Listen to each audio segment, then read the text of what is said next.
The lesson embodied in Jesus' teaching is nothing less than a redefinition of moral authority, not by overturning the structures that came before, but by bringing them into full coherence through internal transformation.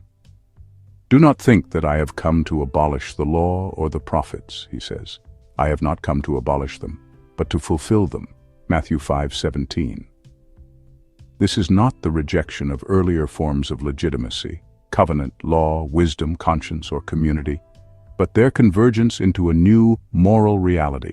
What the law prescribed externally, what the prophets demanded internally, and what wisdom tried to discern contextually, Jesus now draws together as a unified moral logic centered in the heart. His authority is not grounded in institution, inherited office, or even visible miracle, but in the integrity of a life that harmonizes intention, action, and divine purpose. This triad of fulfillment is harmonic inner alignment between heart, action, and divine intention. Moral authority in Jesus is no longer mediated by structures, nor sustained by external outcomes, but arises through relational coherence between the human will and the will of God. "You have heard it said, but I say to you," is not a rejection of the law, but a demonstration of how its surface commands must be interpreted through deeper relational truths. The prohibition against murder becomes a call to address anger. The prohibition against adultery becomes a call to purity of desire. The system is not overturned, it is fulfilled by being internalized. The law that once governed behavior now governs being. Jesus thus reveals that moral truth is not merely a set of rules, but a way of perceiving the world, a lens through which one learns to act in harmony with divine purpose. The kingdom he announces is not a regime to be enforced, but a reality to be realized. "The kingdom of God is within you." Luke 17:21. This statement completes the arc.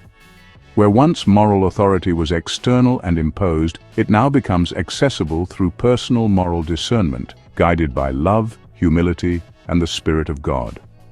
This does not render community or law obsolete, it reconfigures them. Law becomes written on the heart.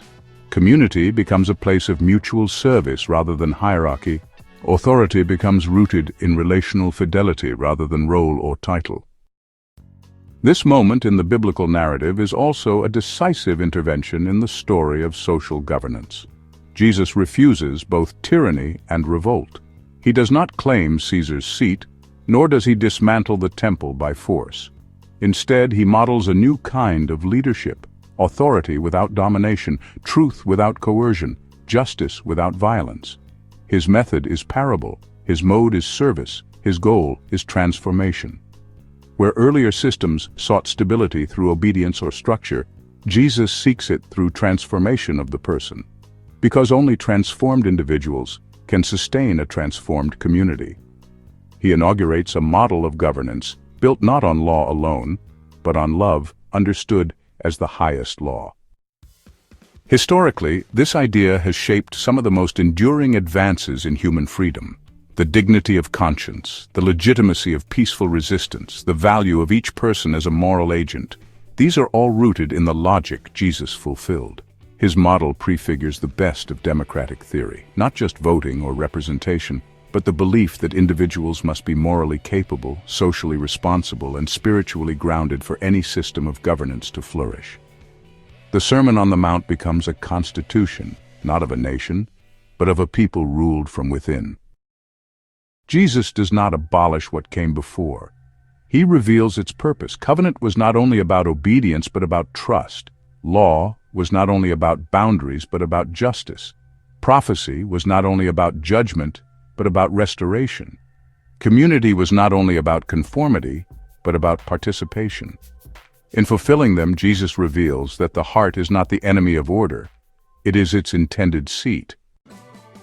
The world can be governed not by rulers, but by those who have learned to govern themselves in harmony with love, justice, and truth.